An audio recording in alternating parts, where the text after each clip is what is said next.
Austin Reaves and D'Angelo Russell. Can they shine in training camp? Hey guys, this is Guilherme from the channel. Today, let's get straight to the point. The season is coming, and all eyes are on Austin Reaves and D'Angelo Russell. The big question is, will they be able to shine in training camp and really impact the Lakers? With the pressure on and expectations boiling, we need to explore the potential of these two players. What's at stake for the team and for themselves? Don't leave now, because we're going to dive headfirst into this subject and find out if they're ready for the challenge. Let's go together. And let's get to today's video, but first, just make sure you're already subscribed to the channel, because the next videos will be a series of content that will help you stay informed about everything related to the Lakers. Turn on the notification bell and select the all option. After that, we'll send you everything breaking that comes out behind the scenes of the Lakers. Lakers fans, we have a goal of 65 likes to hit on this video. In the last video, we hit the goal in less than an hour. Prove that you are Lakers fans and leave us a like so we can hit this goal soon. We are approaching a crucial moment. There are only 10 days left until the start of the Lakers training camp, and with that, we see more and more players returning to the team's facilities. It's not just the younger players, but also the veterans. We have LeBron, Anthony Davis, D'Angelo Russell, Austin Reaves, and many others. Just yesterday, we saw D'Lo and Reaves training together, which is not really a surprise, since they are very close.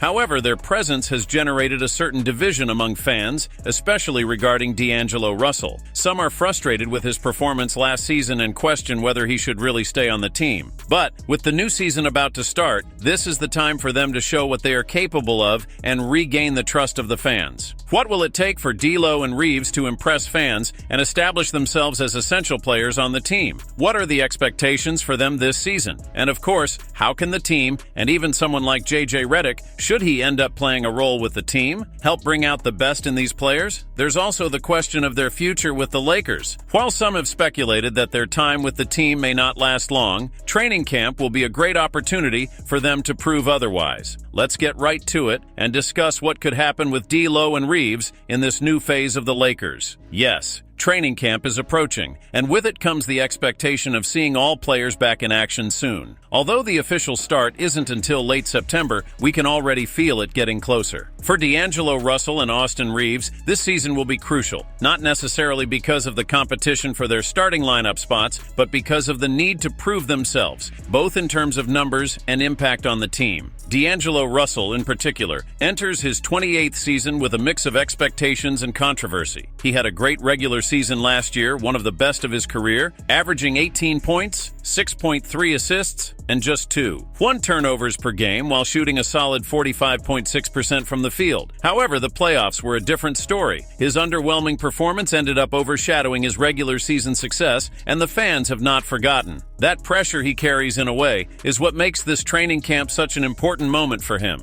Russell needs to show that he can return to being the reliable player we saw in the regular season, especially in demanding moments like the playoffs. As for Austin Reaves, the scenario is a little different. He also has something to prove, but the focus will be on maintaining his consistent growth and continuing to establish himself as an important piece for the Lakers. The fans are confident in his potential, and Reaves is expected to take another leap in his development this season. Now, with training camp approaching, the question is, how will these two players handle the expectations, and what do they need to adjust to earn the support of the fans once and for all? If they can find this balance between performance and consistency, they could be key pieces to the Lakers' success. Let's keep an eye on their next steps and see what this season has in store for us. On top of that, it's worth noting that D'Angelo Russell achieved a remarkable feat last season, shooting 41.5% from three-point range, the best of his career so far. And most impressively, he did it with a very high volume, shooting an average of 7.2 three-pointers per game, leading the team in that regard. This shows how he has become a key piece on the perimeter for the Lakers, and replicating that performance will be crucial to the team's success. Now, realistically speaking, we can't be sure that Russell will repeat that 41.5% shooting rate, especially since that's a number that's hard to sustain season after season. However, considering the departure of Taurean Prince and Spencer Dinwiddie, two of the team's best three-point shooters last year, D'Lo's role becomes even more crucial. Without Prince, who was a constant on the team and who, along with Russell, carried the brunt of the long-range attempts, there is a considerable amount of space to be filled. In this scenario, the responsibility falls not only on D'Angelo, but also on players like Austin Reaves. While Reaves has shown consistency, he has yet yet to reach the same level of catch-and-shoot performance that we saw from Russell or even Rui Hachimura. The Lakers will need these players to elevate their game from the perimeter to make up for the loss of the shooters who left the team. What do you think we can expect from D'Angelo and Reaves this season? Can they maintain or even improve their three-point shooting performance?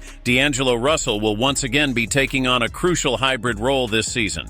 When LeBron is on the court, D'Lo will serve as the secondary point guard, helping to distribute the play. When LeBron is benched, he will take on the role of the team's primary playmaker, and we'll even see instances where the two are in the driving seat together. What makes this interesting is that D'Lo has proven himself capable of performing both roles effectively. Last season, he was the team's most consistent point guard with an excellent assist-to-turnover ratio, and he's also an extremely effective three-point shooter. Shooting 43% from three last season, third highest on the team behind only LeBron and Spencer Dinwiddie, D'Lo led the Lakers in three-point attempts per game, averaging 4.1, and he was particularly lethal on threes from the corner, which is quite an impressive feat. Now, of course, expecting him to shoot exactly 43% might be overly optimistic, but D'Lo has every chance of shooting above 40% again, which would be a big deal for the team, especially after the departure of Taurean Prince, another excellent long-range shooter. With a young roster around him, including inexperienced players like Jalen Hood-Schifino and Max Christie, who are just starting to find their stride on the three-point field, a lot of the offensive burden will fall on Russell. He will be a key player in keeping the team dangerous on the perimeter and will undoubtedly be a key player in keeping the Lakers competitive from distance. Austin Reaves will be a key player for the Lakers this season, especially when it comes to shooting three-pointers. While he had a respectable season, shooting around 37% from three, there is clearly room for improvement. Last season, Reaves had a better shooting percentage, close to 40%, and that makes a difference when we look at his role on the team. One thing that was evident was the increase in his shooting volume. He went from 3.4 shots per game to 5.1. However, this increase in shooting volume also brought with it a drop in efficiency, and I think part of that may be related to fatigue. After representing the USA at the Basketball World Cup, it seemed like he never fully recovered at the beginning of the season, and that directly reflected in his performance. Another point that we cannot ignore is the increased defensive responsibility he took on, especially after Rui Hachimura was moved into the starting lineup. From that point on,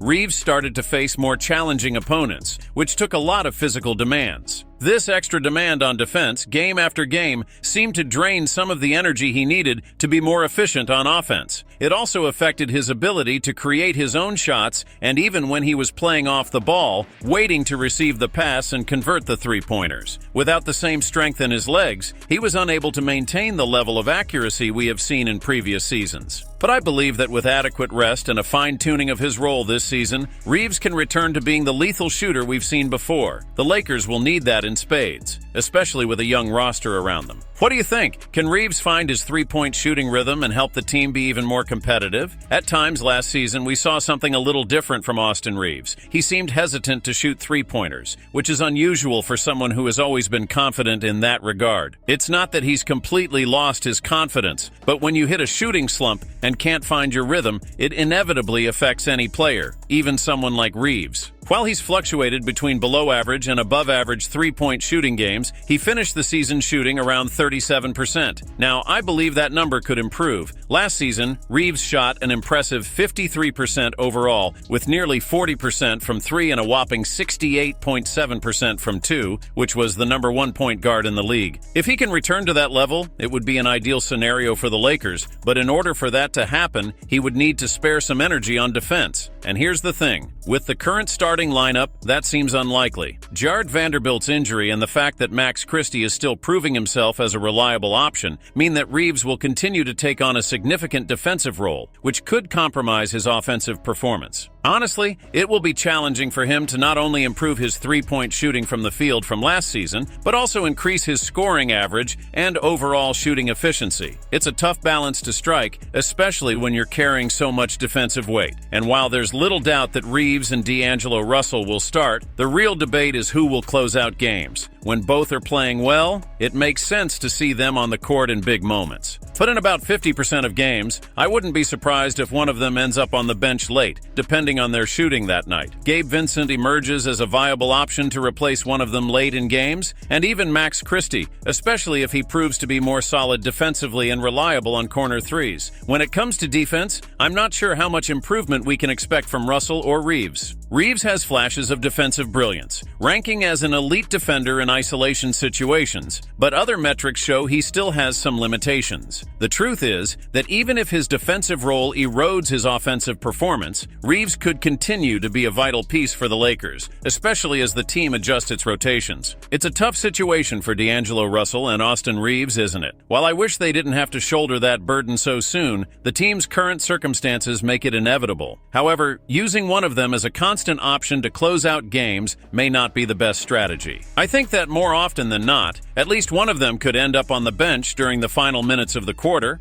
and that's something the team needs to avoid as much as possible. Of course, we can't expect them to make every shot in every game. It's crucial that they bring more than just their shooting ability. D'Lo, for example, is a talented point guard, and when he has the ball in his hands, he tends to make smart plays. That playmaking ability could ensure he stays on the court longer in key moments. As for defense, it would be great to see both of them improve on that front. Reaves' defensive commitment has never been a question, but for D'Lo, it has been a challenge. He had some positive moments last season, but was still a bit below average. If he can improve in that regard, it could increase his chances of being in 75% of the final lineups instead of just 50%. It would also mean fewer minutes for Gabe Vincent, who could take on a smaller role off the bench instead of playing 20 to 25 minutes and being part of the starting lineup. This is a big deal for D'Lo, not only for his role on the team, but for his tenure on the team. The big question is, will he be traded? Will the team consider it? Or will they prefer to keep him until the trade window? My gut feeling is that they probably won't trade him in the next few months. They're more likely to reevaluate the situation at the trade deadline,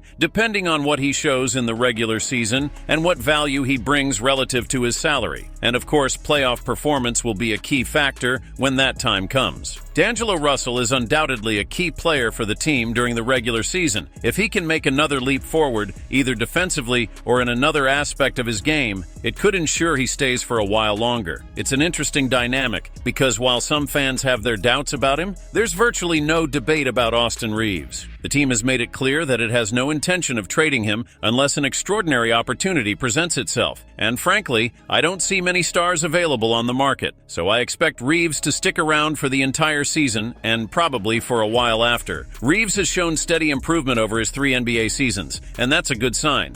With a contract worth around $12 million per year for the next 2 years, he's a real gem. It's hard to find players who can deliver around 16 points, 4 rebounds, and 5 assists for that amount and still have the potential to grow. That's why any straight trade for Reaves seems like a stretch, especially considering his value. Right now, it's crucial that the team finds a way to maximize his potential. We need to avoid making him the primary defender and make him a fourth option instead of a third. That should be the priority, not just in terms of defense, but also in how he's used offensively. We need to make sure he's in the best positions to take advantage of his skills. Reaves has already shown significant improvement in his playmaking, averaging 5.5 assists per game and only 2.1 turnovers. If he can get back to the level of efficiency he had last season, he could very well become an all-star caliber player. That should be the ultimate goal for him, and I truly believe he has what it takes to get there. I'm very optimistic about D'Angelo Russell and Austin Reaves staying. Keeping this duo is a wise decision, especially considering the good chemistry they showed last season. They are players who bring energy and likability to the group, which is always a good sign. The chemistry between them and the rest of the team seems solid, and that is essential to success. It's interesting to see how, despite some criticism for their lack of movement in the market, the team has performed impressively post-trade deadline with a record of 23-10. That puts them among the best in the NBA. I see no reason not to believe they can repeat that performance with the current roster. I'm looking forward to seeing how D'Angelo and Reaves develop individually and how the team works to put them in situations